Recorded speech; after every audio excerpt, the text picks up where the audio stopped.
Bismillahirrahmanirrahim. Assalamualaikum warahmatullahi wabarakatuh. Innal hamdalillah nahmaduhu wa nasta'inuhu wa nastaghfiruh wa na'udzu billahi min shururi anfusina wa min sayyiati a'malina. Man yahdihillahu fala mudilla lahu wa man yudlil fala hadiya lahu. Asyhadu an la ilaha illallah wahdahu la syarika lahu wa asyhadu anna sayyidana wa nabiyyana Muhammadan abduhu wa rasuluhu sallallahu alaihi wasallam la nabiyya ba'dah. Amma ba'd.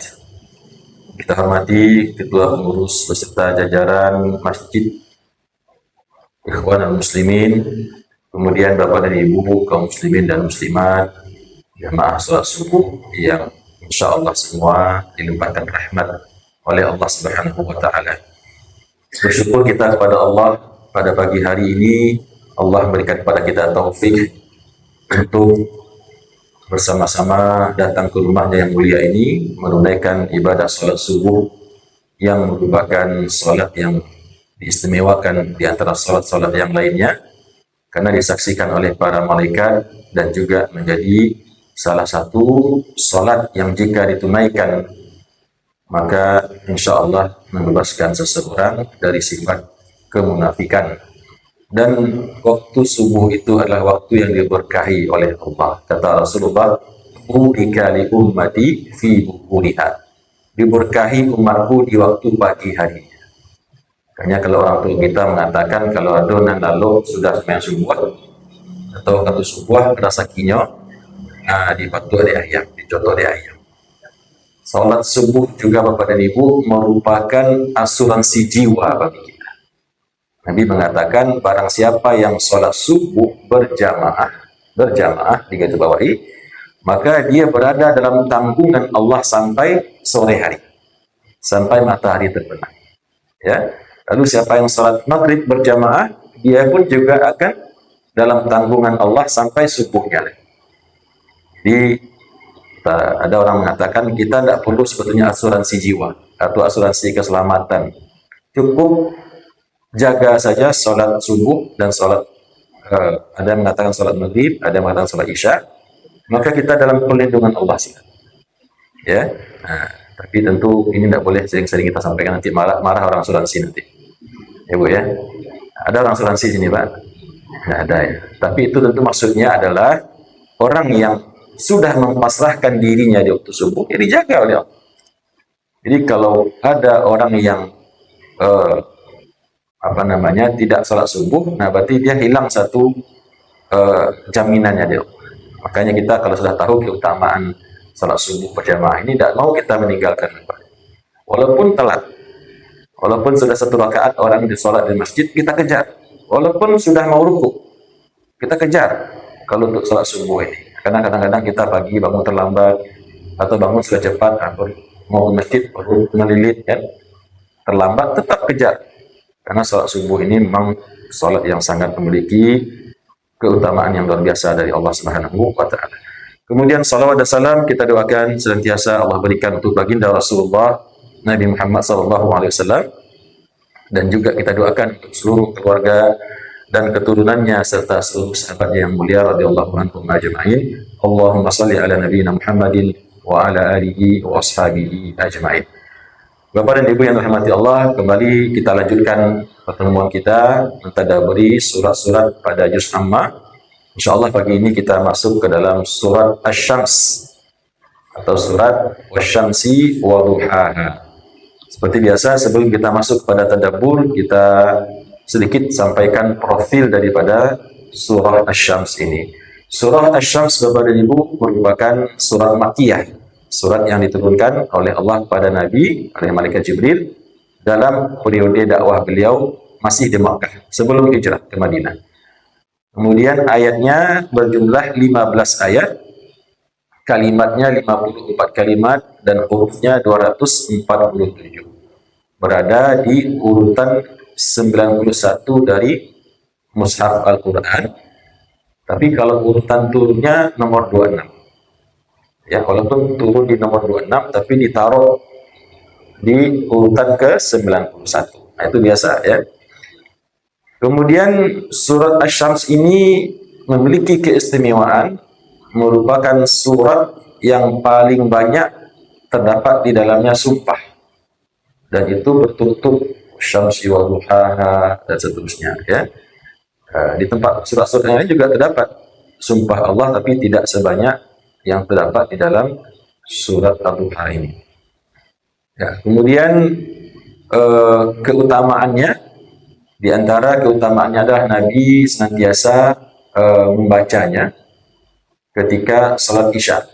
Di antara surat yang sering Nabi baca ketika salat Isya itu adalah surat Asy-Syams. Nah, ini menandakan berarti memang surat Asy-Syams ini memiliki keutamaan. Ya, itu mungkin sedikit Bapak dan Ibu tentang keutamaan surat Asy-Syams, dan ada satu ayat nanti kita jumpai di situ, ya, qad aflaha man zakkaha, telah beruntung orang yang mensucikan jiwanya. Maka menurut sebuah riwayat, Nabi ketika berjumpa dengan ayat ini, beliau selalu baca doa, yang doanya itu berbunyi, Allahumma ati nufusana taqwaha wa zakkiha anta khairu man zakkaha anta waliyuha wa maulaha. Baik. Baik Bapak dan Ibu, kita masuk sekarang kepada tadabbur surah Asy-Syams. A'udzubillahi minasyaitonirrajim. Bismillahirrahmanirrahim. Di awal atau di ayat pertama Allah mengatakan wasyamsi wa duhaha. Allah bersumpah dengan matahari. Demi matahari, wa duhaha, dan sinarnya pada waktu duha. Atau demi matahari dan sinarnya pada waktu duha, yaitu ketika matahari naik sepenggalahan. Kira-kira sekitar jam 7 atau jam 7.15. Nah, itu waktu yang disebut dengan waktu duha. Jadi Allah bersumpah dalam Al-Quran itu, Bapak dan Ibu, kadang-kadang bersumpah dengan sesuatu yang dianggap luar biasa oleh manusia. Bahkan saking luar biasanya, sampai-sampai sesuatu itu disembah. Nah, matahari termasuk di antara makhluk ciptaan Allah yang dibesarkan atau dimuliakan atau diagungkan oleh manusia. Bahkan sebagian menganggapnya sebagai Tuhan. Hari ini siapa di dunia orang menyembah matahari? Orang Jepang, ya. Jadi mereka kalau pagi katanya buka pintu rumah, rukuk dulu, agak 1-2 menit ke matahari terbit. Nah, termasuk zaman-zaman dulu juga mereka menganggap matahari itu sesuatu yang sangat dahsyat. Maka Allah bersumpah dengan matahari di sini, ya. Dan memang matahari itu di luar hal ini memang sebuah ciptaan yang sangat dahsyat, yang sangat besar, ya, dengan kekuatan cahaya yang sangat luar biasa, dan tentunya menjadi sumber utama kehidupan manusia di bumi. Demi matahari dan waktu duhanya. Di sini juga para ulama menjelaskan keutamaan waktu duha, ya. Makanya disyariatkan kepada kita untuk melaksanakan sholat duha di waktu duha ketika matahari sudah naik sepenggalahan. Nah, sholat duha ini memiliki banyak keutamaan, ya. Di antaranya, ya, kata para ulama, menambah keberkahan rezeki. Menambah keberkahan rezeki, melipat gandakan rezeki, ya, di samping tentunya pahalanya sangat banyak. Dan waktu duha ini panjang sebetulnya. Kita mungkin sebagian kita memahami waktu duha itu hanya pagi saja, jam-jam 8 dan 9. Padahal waktu duha itu terbentang sampai menjelang waktu zuhur. Bahkan ada sebuah riwayat mengatakan waktu duha yang paling utama itu justru di sekitar jam setengah 11, jam 11. Nah, itulah waktu duha yang paling utama. Jadi kalau Bapak Ibu tidak sempat sholat duha di waktu pagi, boleh nanti setelah sampai di kantor atau bekerja, sudah settle semuanya, baru ada waktu, nah baru tunaikan sholat duha. Jadi tidak mesti di pagi-pagi hari. Kemudian selanjutnya kata Allah, wal qamari idza talaha, dan demi bulan jika atau saat dia mengiringi matahari. Nah, Allah di sini mengangkat sumpah pertama dengan matahari, kemudian dengan bulan. Ya, ini menandakan bahwasanya matahari meskipun dia besar, tapi dia tidak bisa dituhankan. Karena kemudian nanti akan datang bulan ketika siang selesai, kemudian datang senja, matahari pun sedikit demi sedikit menghilang kembali kepada bulannya, kemudian digantikan oleh bulan. Maka Allah pun juga bersumpah dengan bulan, dan demi bulan ketika dia mengiringi matahari. Tidak ada yang kekal di dunia ini, tidak ada yang abadi, sehingga dia tidak pantas dituhankan. Seperti yang disebut oleh Nabi Ibrahim ketika dia berupaya mencari hakikat Tuhan. Pertama dia temukan ya bintang, banyak di langit berkelap-kelip, tapi ternyata kemudian bintang hilang. Nampak lagi kemudian bulan besar, ya, nampak lagi kemudian matahari, tapi semuanya hilang silih berganti. Maka Nabi Ibrahim dengan berkesimpulan Tuhan itu bukan sesuatu yang bisa hilang atau bisa digantikan oleh yang lain. Nah, maka akhirnya kemudian dari tafakkurnya Nabi Ibrahim sampailah beliau kepada hidayah tauhid, yaitu Tuhannya adalah Tuhan semesta alam yang menciptakan semua yang ada di langit dan di bumi. Kemudian wan nahari idza jallaha, Allah kemudian bersumpah pula dengan siang, ya, dan demi siang ketika dia menampakkannya. Nya itu apa? Matahari tadi. Jadi objek sumpah itu yang pertama matahari. Nah, ketika nya itu ya kembali semua kepada matahari. Dan demi siang idza jallaha, ketika dia menampakkan matahari. Karena matahari memang nampaknya di waktu siang. Ya kan? Tapi di satu sisi siang itu juga karena ada apa? Siang itu juga karena ada matahari, ya.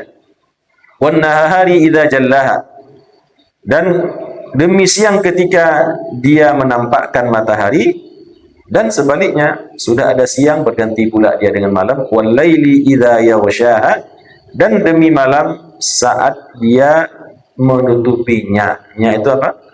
Menutupi matahari. Apakah malam menutupi matahari? Ditutupnya matahari itu oleh malam? Kan tidak sebetulnya. Tapi ini kiasan. Tadi siang terang benderang, tiba-tiba datang malam, maka seakan-akan malam itu meliputi matahari. Padahal matahari tidak ditutup oleh malam. Yang terjadi bumi berputar, maka arah kita berganti, yang tadinya dekat matahari, di sana matahari berganti, tidak lagi terhalang oleh bagian bumi yang setengahnya lagi, maka terjadilah malam. Jadi kata kiasan. Ketika malam menutupi matahari. Nah, kembali kita lihat di sini Bapak dan Ibu, tidak adanya keabadian. Siang berlangsung selama lebih kurang 12 jam, terang benderang. Tapi tidak bertahan pula siang ini. Berganti dia dengan malam. Malam pun juga tidak bertahan, berganti siang. Ya, maka selagi di sini Allah ingin mengatakan yang kalian sembah di alam semesta ini tidak ada yang kekal, tidak ada yang abadi, sehingga dia tidak pantas dituhankan. Ya, yang pantas dituhankan adalah Tuhan yang tidak hilang, tidak berganti, ya, dan dia selalu ada selama-lamanya. Kemudian was-samai wa ma banaha, dan demi langit dan juga demi apa-apa yang membangunnya, tiang-tiangnya, ya. Allah bersumpah kemudian dengan langit, tempat di mana terdapat matahari tersebut, dan juga wal ardi wa ma tahaha, dan demi bumi dan apa yang menjadikannya terhampar. Dari langit pindah ke bumi, ya. Nah, kemudian selanjutnya Allah bersumpah berikutnya dengan sesuatu yang juga sangat agung. Kalau tadi Allah bersumpah dengan makhluk-makhluknya yang besar, yang dahsyat, matahari, bulan, malam, siang, yang itu tidak ada sedikit pun campur tangan manusia. Bisa tidak manusia campur tangan di matahari? Karena kita tidak ingin panas, dimodifikasilah matahari ini supaya agak redup sinarnya. Bisa tidak? Tidak bisa. Yang paling cuma kita bikin AC dalam ruangan, tidak panas. Tapi yang mataharinya itu sendiri, jangankan dimodifikasi, sampai ke sana aja kita tidak bisa. Ya kan? Pertama karena jauhnya, yang kedua karena panasnya yang sangat luar biasa. Begitu pula dengan malam. Bisa enggak sekarang kita kayaknya mau meningkatkan produktivitas masyarakat Kota Padang ini. Biar agak lama siangnya dan lama bekerja, kita perpanjang siangnya, malam kita singkatkan. Nggak bisa. Ya, semua diatur oleh Allah. Kemudian juga Allah bersumpah tadi dengan langit yang juga sangat luar biasa dan dahsyat dengan segala isinya, begitu pula dengan bumi. Ini tujuannya Allah untuk mengingatkan kita juga, ya, semua yang tadi kita anggap besar, dahsyat, dia hilang. dia berganti. Dia bukanlah Tuhan yang patut disembah. Tapi justru yang patut disembah itu adalah Tuhan yang menciptakan itu semua. Matahari, bulan, menjadikan siang berganti dengan malam, menciptakan langit, dan juga menciptakan bumi dan segala hamparannya. Nah, kemudian Allah bersumpah dengan jiwa dan dengan sesuatu yang lain yang juga merupakan ciptaan Allah yang sangat luar biasa, yaitu jiwa manusia. Wa nafsin wa ma sawwaha, dan demi jiwa itu adalah jiwanya manusia, rohnya manusia, serta wa ma sawwaha, dan demi apa-apa yang menyempurnakan. Apa yang menyempurnakan jiwa manusia itu? Jiwa manusia disempurnakan oleh akal, oleh pikiran, oleh hati sanubari. Itu yang mengistimewakan jiwa manusia. Dia punya akal, dia punya pikiran untuk berpikir, dan dia punya hati sanubari untuk menuntun akalnya supaya tidak melenceng. Allah akan memberikan juga kepada kita hati sanubari. Kemudian setelah Allah bersumpah dengan jiwa manusia dan apa-apa yang menyempurnakannya, lalu Allah mengatakan atau mengkhabarkan, fa'alhamaha fujuraha wa taqwaha. Jiwa yang telah tadi Allah sempurnakan keadaannya, keberadaannya, dan strukturnya, yang memiliki keistimewaan dibanding malaikat, dibanding binatang, apalagi dibanding tumbuh-tumbuhan, dibanding jin, apalagi iblis, maka Allah mengatakan fa'alhamaha fujuraha wa taqwaha. Maka dia telah mengilhamkan kepadanya, yaitu kembali kepada siapa? Kepada jiwa manusia tadi, fujuraha wa taqwaha, jalan kejahatan dan jalan ketakwaan. Apa maksudnya di sini Bapak Ibu? Apakah Allah itu yang menunjukkan kita untuk berbuat buruk dan sebaliknya juga untuk berbuat baik? Tidak. Allah hanya menginginkan kita berbuat baik. Tapi maksudnya di sini fa'alhamaha fujuraha wa taqwaha itu Allah sudah memberitahu, mengilhamkan, menjelaskan kepada jiwa kita ini mana yang buruk dan mana yang baik. Kenapa didahulukan yang buruk? Karena menjauhi yang buruk itu, Bapak dan Ibu, lebih utama daripada melakukan yang baik. Kalau kita diberikan waktu oleh Allah dan kesempatan itu sama-sama datang, ini perbuatan buruk, ini perbuatan baik. Nah, yang diminta konsentrasi kita itu lebih utama jauhi yang buruk ini. Makanya Nabi mengatakan dalam sebuah hadis yang sahih, ya, ketika Rasulullah berkata kepada Abu Hurairah, siapa di antara kalian yang mau aku ajarkan suatu nasihat, tapi dengan syarat dia berjanji akan mengamalkan nasihat itu? Maka yang pertama mengacungkan tangannya Abu Hurairah. Ya, saya ya Rasulullah. Abu Hurairah meskipun sahabat yang terlambat masuk Islam, di tahun ke-7 Hijriah, 3 tahun menjelang Nabi mati, meninggal, tapi dia pula yang menjadi sahabat yang paling banyak meriwayatkan hadis. Padahal dia cuma bersama Nabi 3 tahun. Kalah oleh dia Abu Bakar Siddiq, Umar bin Khattab, Utsman bin Affan, Ali bin Abi Thalib, bahkan istri Nabi yang selalu bersama Nabi pun kalah. Siapa dia? Abu Hurairah. Nah, ini hikmah di dalamnya Bapak dan Ibu. Boleh jadi seseorang telat taubatnya. Boleh jadi seseorang telat insaf atau sadarnya. Dah tua dia baru jadi orang baik. Dah tua baru takanabana, baru rajin kamu saji, baru rajin ibadah, tidak masalah. Bisa saja dia mengalahkan orang yang sudah lebih awal menjadi orang baik. Ya, bisa saja. Kalau itu dia iringi dengan tekad, dengan taubat yang benar, dan tekad yang kuat, kemudian dia isi waktunya dengan hal-hal yang efektif, hal-hal yang memberikan pahala yang besar. Karena ada pahala ibadah-ibadah kecil dia tapi pahalanya besar, ya, dan dia bisa mengalahkan pahala-pahala orang yang lain dalam waktu yang singkat. Apa diantaranya? Allah mengatakan dalam Al-Quran, Nabi mengatakan dalam hadis, maukah kalian aku tunjukkan 3 perkara yang paling cepat menghapuskan dosa dan paling cepat pula mengangkat derajat martabat kalian di sisi Allah. Yang pertama kata Nabi, memperbanyak langkah kaki ke masjid. Makin jauh rumah kita, makin bagus. Makanya dulu para sahabat tidak mau tinggal dekat Masjid Haram atau Masjid Nabawi, Pak. Maunya agak jauh di ujung kampung supaya banyak langkah kakinya ke masjid. Ya, tapi kalau kita tidak bisa begitu, mending dekat masjid. Karena kalau udah jauh nanti jadi alasan pula. Banyak kamu saja, rumah awak jauh mana? Ya kan? Padahal ada riwayat mengatakan ketika ada seorang sahabat yang rajin ke masjid, dia datang ke rumah-rumahnya jauh, dia jalan ke masjid itu jam 3. Jam 3 para siang jalan ke masjid di tengah gelap gulita. Ya, kemudian pulang lagi. Begitu dia meninggal, ya, dia berteriak wah abada, ya. Wah abada, apa artinya? Kenapa tidak lebih jauh lagi? Apa yang dia bilang, apa yang tidak lebih jauh? Kenapa rumahku tidak lebih jauh lagi dari yang kemarin? Karena dia melihat pahala yang begitu besar dari perjalanan kakinya yang banyak ke masjid. Jadi memperbanyak langkah kaki ke masjid. Yang kedua, menunggu waktu sholat ke sholat yang berikutnya. I'tikaf di masjid dari maghrib ke isya. Ya, itu pahalanya sangat besar. Yang ketiga, menyempurnakan wudhu di saat kita sedang tidak mau menyempurnakannya. Karena mendingin misalkan, atau karena rambut sudah disike, ya, atau make up lah dipasang tadi. Tapi mau kita sempurnakan, nah itu pahalanya sangat besar. Jadi sekali lagi Abu Hurairah diberi wasiat oleh Rasulullah.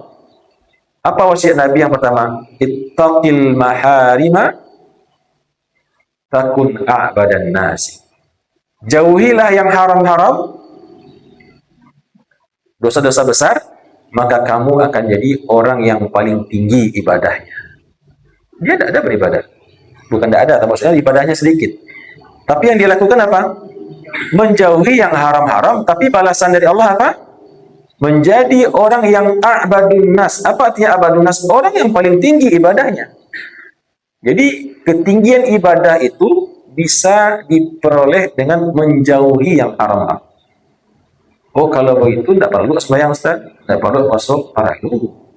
Dan wajib-wajib itu fardu. Tapi dibandingkan menjauhi perbuatan maksiat dengan ibadah-ibadah sunat yang kita lakukan, lebih besar pahalanya menjauhi yang haram-haram.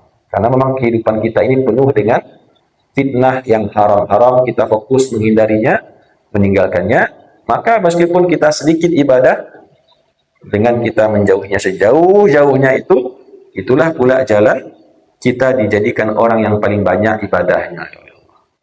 Jadi sekali lagi, kenapa di sini Allah katakan fa'alhamaha fujuraha wa taqwaha.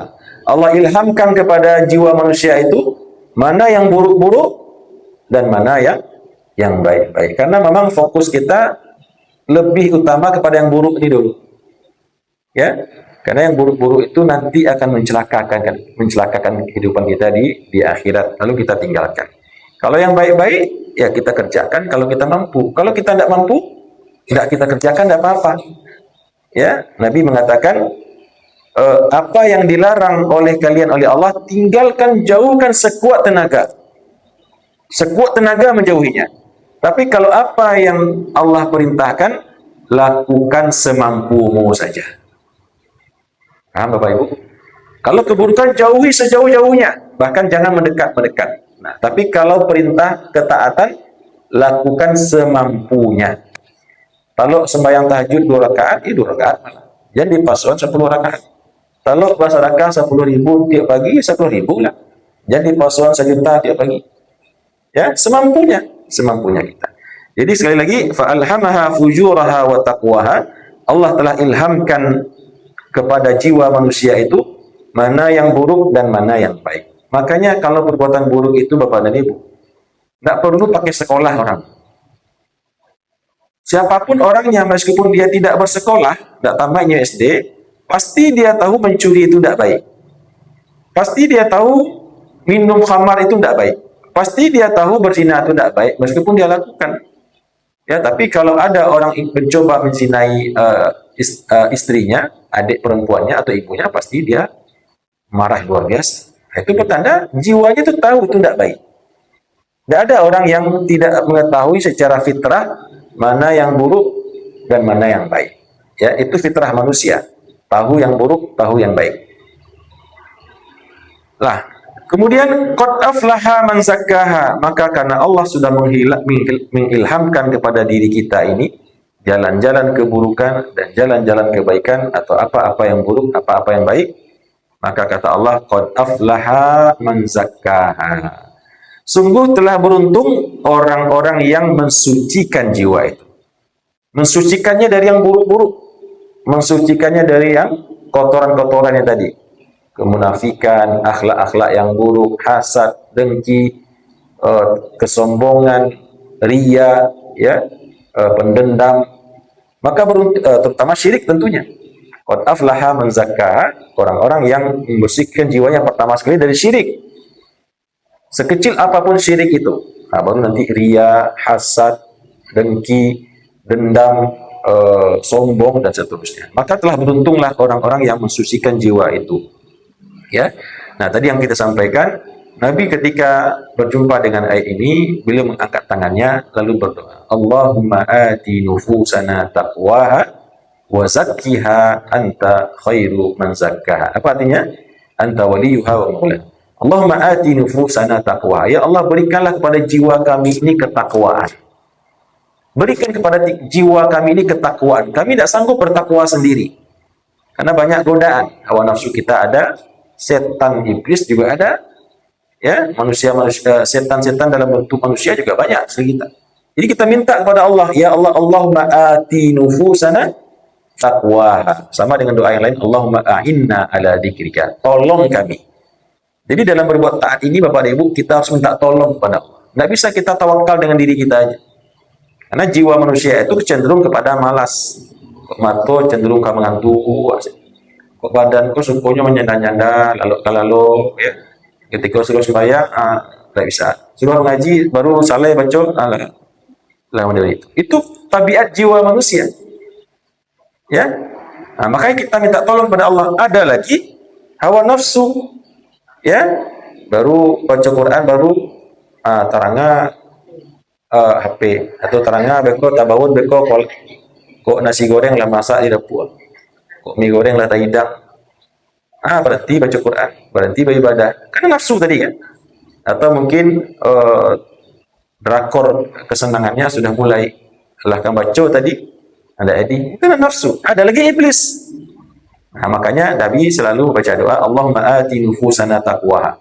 Berikanlah kepada jiwa kami ini ketakwaannya. Ya. Kemudian wazakkiha, Allahumma ati nufusana taqwaha wazakkiha, bersihkanlah dia.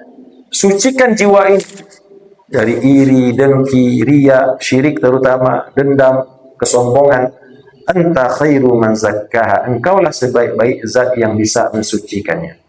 Kita ada berusaha mensucikan, tapi tidak mampu kita mensucikannya sesuci-sucinya. Tapi Allah yang memiliki jiwa ini, Allah yang menggenggam jiwa kita ini dengan tangannya, dia pula yang punya kuasa untuk mensucikannya. Anta waliyuha wa maulaha.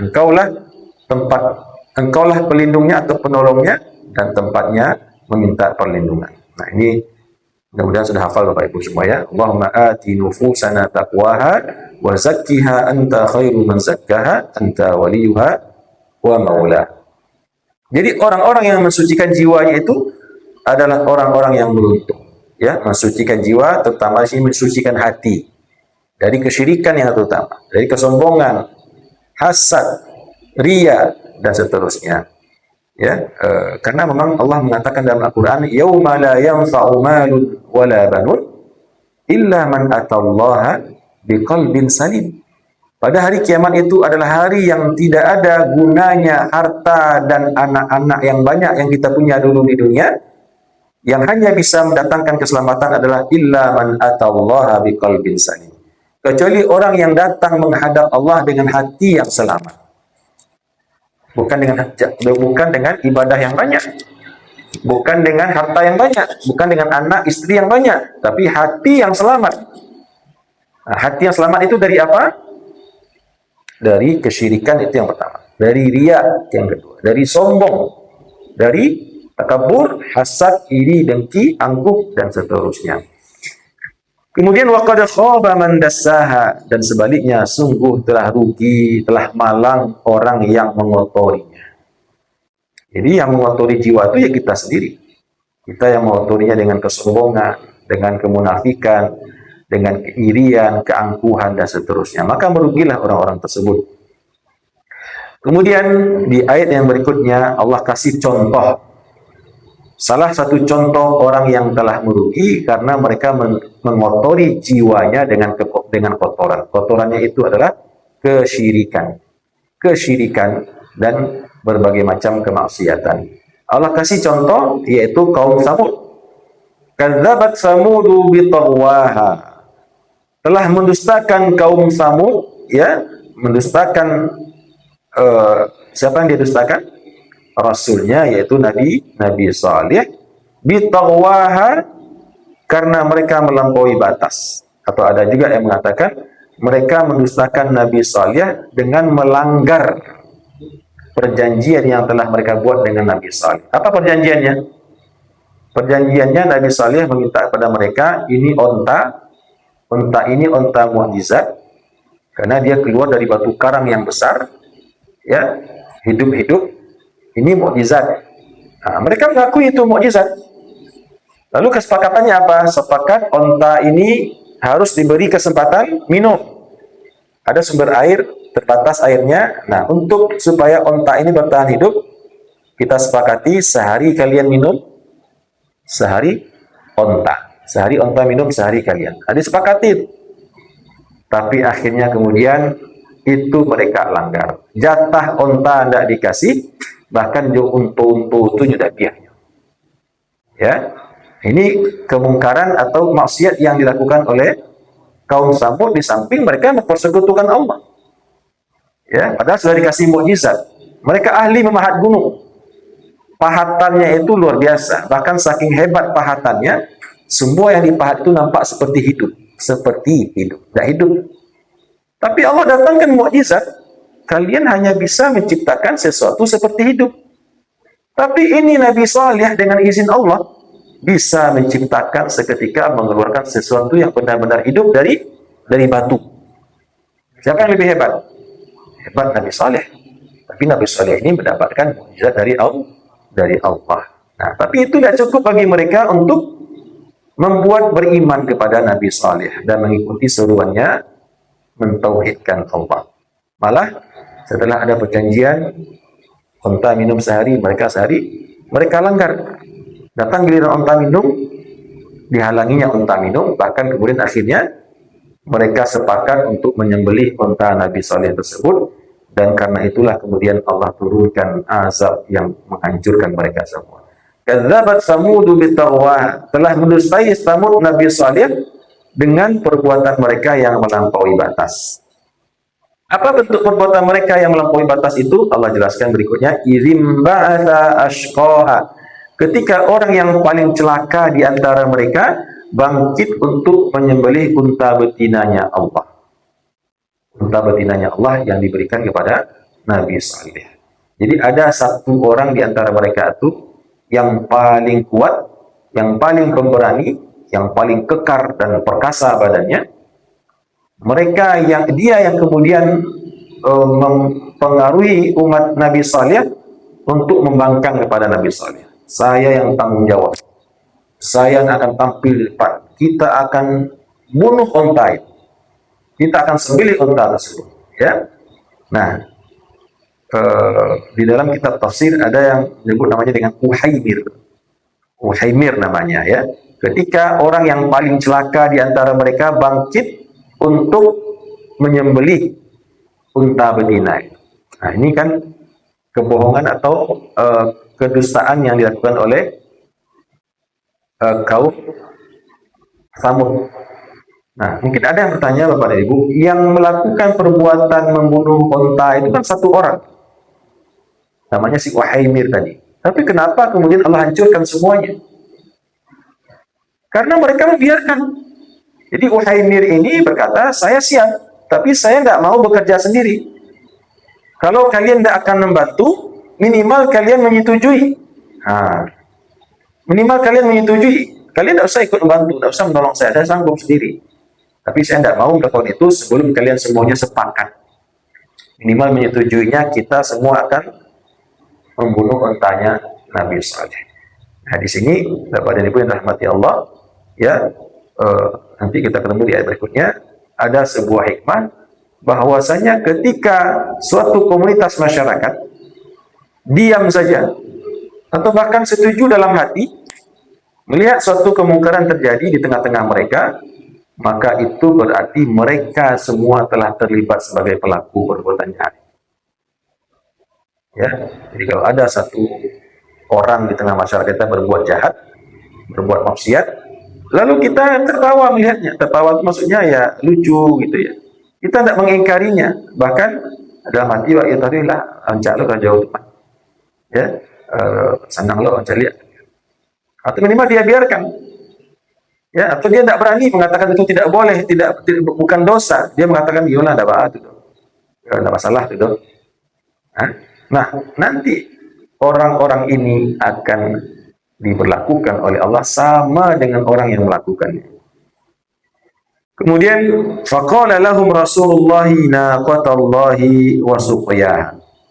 Ketika mereka nampak oleh Nabi Saleh sudah mulai ke arah-arah membangkang, ingin menyasar unta Nabi Saleh, faqala lahum Rasulullah, berkata kepada mereka Rasulullah, itu Nabi Saleh. Apa kata Nabi Saleh?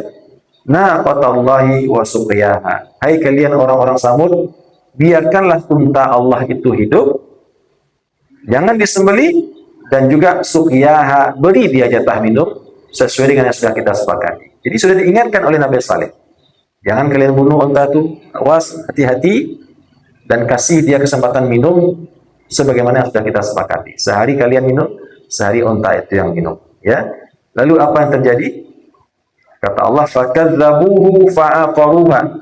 Mereka mendustakan Nabi Saleh, mengingkari nasihatnya, pesannya, lalu fa'aqaruha, mereka sembelih unta betina. Apakah yang menyembelih mereka semua? Nah, tadi sudah dikatakan yang menyembelihnya hanya satu orang, yaitu Ashqaha, orang yang paling cilako di antara kurang nampil yang jahit. Seorang orang yang menyembelih. Ya, tidak 3, tidak 5, tidak 10, tidak semuanya. Yang menyembelih hanya satu. Tapi Allah mengatakan di sini fakadzabuhu fa'aqaruha. Mereka, kata Allah, mereka mendustakan Nabi Saleh dan mereka menyembelihnya. Seakan-akan kalau umat Nabi Samud, kaum Samud itu ada 100 orang, ke 100-nya itu ikut pegang pisau, ikut menyembelih unta. Padahal tidak. Yang menyembelih cuma satu orang, tapi karena satu orang ini tadi, sebelum dia menyembelih, dia sudah minta persetujuan orang banyak. Kalian kok tidak ke satu, tidak malah. Tapi minimal kalian sepakat, setuju, boleh setuju. Setuju. Nah, akhirnya dia sembelih. Maka Allah nisbahkan perbuatan menyembelih dan durhaka ini kepada mereka semua. Nah, di sini ada pesan tadi sudah kita sampaikan, hati-hati ya di tengah masyarakat. Kalau ada kita diam terhadap maksiat, maka berarti kita menyetujuinya. Nabi mengatakan, as-sakitu ala munkarin asyaitanul akhras, atau kama qala Rasulullah. Orang yang diam terhadap perbuatan yang mungkar itu sama dengan setan. Tapi setannya setan yang bisu. Jadi orang kalau diam saja dia melihat kemungkaran, diam saja dia melihat di sebuah rumah terjadi muda-mudi berkumpul keluar masuk siang malam, ya ada di sekitar kita di sini, naudzubillah. Itu diam saja, kita tidak ada gerakan. Nah, kita sudah sama level kita dengan orang yang melakukan. Dan Allah mengatakan dalam Al-Quran, wattaqu fitnatan la tusibanna alladziina zalamu minkum khas. Takutlah kalian akan azab yang tidak saja akan menimpa orang-orang yang berbuat fitnah, yang berbuat kerusakan khusus itu saja, tapi akan menimpa kalian semua. Yang elok-elok pun kena. 1, 2, 3 orang berbuat, 1000 orang masyarakat di sini semua akan kena. Dikasih gempa, dikasih tsunami, naudzubillah, dikasih kebakaran yang dahsyat, naudzubillah. Itulah pentingnya amar ma'ruf nahi munkar. Maka kemudian kata Allah, mereka semua mendustakan Nabi Saleh dan kemudian mereka menyembelih unta betina tersebut. Maka karena mereka sudah mendustakan Nabi Allah, mengingkari perjanjiannya, ya bahkan menyembelih untanya Allah, maka Allah turunkan kepada mereka iqab, azab, fadamdama alaihim rabbuhum bi dzambihim fasawwaha. Fadamdama, Dam-dama itu kalau bahasa Minangnya dipantu-antuan kepalanya dia. Ini terbayang dibuka kalau dipantu-antuan. Kalau dipantu-antuan kepala orang banyak kobaan jadi pak. Itu bergelimpangan mereka semua. Tapi yang mempantu-antuan itu Allah. Ya, fadamdama alaihim rabbuhum bidzambihim. Allah luluh lantakkan mereka semua. Ya, apa yang terjadi pada kaum Samud? Allah datangkan as-sayhah. Pertama gempa yang sangat dahsyat, mungkin 12 skala Richter. Kalau gempa di Padang Barat 7,8 ya kan? Aku dua balik, dia dua balik pak. Tidak sampai dua balik, paling tinggi 10 ya. 10 lah. Kemudian setelah itu mungkin karena gempa masih ada yang hidup beberapa, Allah datangkan pula suara yang memekakkan telinga yang mematikan. Ya, datang pula angin setelah itu yang menyapu semua yang dilewatinya. Nah, ini yang Allah berikan kepada kaum Fadamdama alaihim rabbuhum, maka Tuhan mereka binasakan mereka bidzambihim karena dosa mereka. Lihat di sini Bapak Ibu ada satu poin. Allah mengatakan bidzambihim. Zambun itu satu dosa artinya. Kalau banyak dosa apa? Dzunub. Tapi Allah hancurkan mereka dengan satu dosa saja. Dosanya apa? Dosa menyembelih unta tadi. Tapi kenapa satu dosa itu menjadikan mereka dihancurkan oleh Allah? Karena semua mereka sepakat untuk melakukan dosa itu. Walaupun satu dosa. Jadi satu dosa saja yang dilakukan oleh salah satu anggota masyarakat, dan masyarakat yang ada di sekelilingnya diam saja atau seakan-akan sepakat, ya biasalah urusannya khususnya di lewat seorang dan orang diurus. Maka kata Allah, fadamdama alaihim rabbuhum bidzambi. Allah luluh lantakkan mereka, binasakan mereka dengan satu dosa mereka. Fasawwaha, lalu Allah jadikan mereka rata dengan tanah. Wala yakhafu uqbaha, dan dia tidak takut terhadap akibatnya. Ada dua pengertian di sini. Allah tidak takut dengan akibat yang terjadi. Allah tidak peduli. Mau hilang semua manusia, ya mau hancur negeri itu, tidak peduli. Allah tidak takut. Karena Allah bebas berkehendak apapun. Dihancurkan, dia tinggalkan, dia selamatkan. Allah tidak ada yang dia takuti. Siapa yang Allah takuti di situ? Tidak ada. Ketika Allah berkehendak, dia sikat semuanya. Atau ada juga yang mengatakan wala yakhafu uqbaha. Itu adalah si Al-Gojo tadi, yang tidak takut ketika dia akan menyembelih untanya Nabi Nuh itu, Nabi Saleh itu, tidak takut dia akan akibatnya. Padahal Nabi ada dekat situ. Nabi sudah mengultimatum, jangan kalian bunuh untuk agiahnya minum. Tapi dia tidak takut, tidak peduli. Ya, dia sembelih juga, maka akhirnya fadamdama alaihim rabbuhum bidzambihim fasawwa. Bapak dan Ibu yang dirahmati Allah, inilah tadabbur kita untuk surat ya Asy-Syams, yang intinya menggambarkan yang pertama bahwasanya semua ciptaan Allah yang disembah oleh manusia itu adalah sesuatu yang fana, yang hilang, yang berganti, tidak ada yang kekal, maka tidak pantas apapun yang merupakan ciptaan Allah untuk disembah.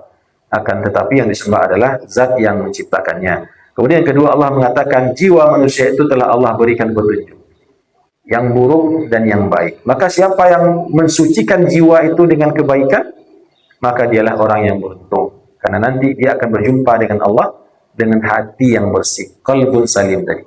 Selamat dia nanti di hari kiamat, karena yang selamat nanti di hari kiamat hanya orang-orang yang punya hati yang selamat, yang telah mensucikan jiwanya ketika dia hidup di dunia, ya. Tapi ini bukan berarti jiwa-jiwa saja. Ada orang jiwa dia sucikan, bertapa, dia berkhalwat, dia tapi nan ibadah tidak ada kelajuan.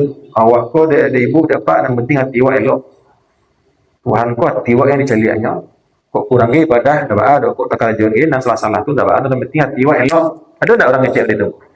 Ada. Oh, sang itu rajin beribadah tapi hatinya tidak elok. Nah, itu salah juga. Tapi yang pertama tadi lebih salah lagi. Ya, tidak ada itu. Kebaikan hati itu tidak akan kita dapatkan kecuali melalui jalan ibadah.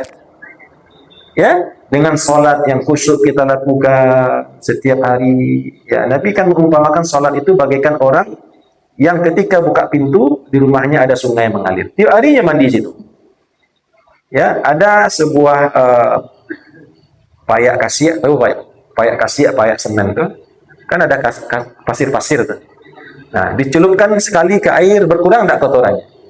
Berkurang. Dicelupkan lagi yang kedua, berkurang. Celupkan lagi ketiga, berkurang. Keempat, kelima, berkurang. Salat juga begitu. Tiap hari buat salat, tiap hari sembahyang, enggak habis dosa awak, enggak berkurang dosa-dosa hati kita ini.